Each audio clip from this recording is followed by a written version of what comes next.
So I'm standing beside Osmanthus yunnanensis, and this was until quite recently a UK and Ireland record tree for its height and its girth.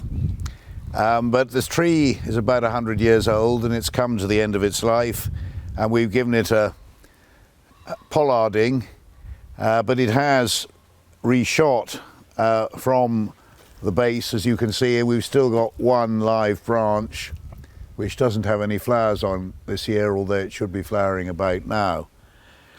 And Osmanthus is quite a big genus with a number of different species, all of which are evergreen, and they have white flowers which are quite scented and usually quite early in the season.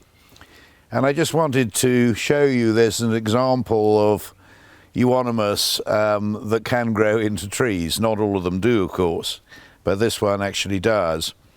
And if we look at a section from the trunk, you can see, if you counted the rings, you could see that it's exactly 100 years old. And you can also see how gradually in old age it started to die around the edge and right in the centre, although the rest of the trunk is pretty much undamaged. And I think we now take the view that many of these woody shrubs and trees from the Himalayas and from China, 100 years in our climate, with our rainfall, with our rates of growth, is probably about the life expectancy we would find the norm when this plant is growing in Cornwall. But anyway, don't worry too much. We'll pop and have a look at a nice young plant coming on, which hopefully might be a record tree in its own right in a few more decades. So just in case you were a bit worried about Osmanthus yunnanensis and our old plant dying, here's a very nice and reasonably well established young plant which the deer have had a bit of a nibble on.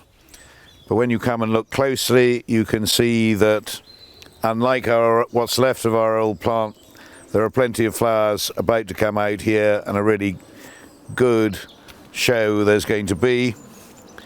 Looking at the leaves, this Osmanthus does look very much like some sort of holly, but even though some of the leaves are a bit serrated, it is actually an Osmanthus and not an ilex.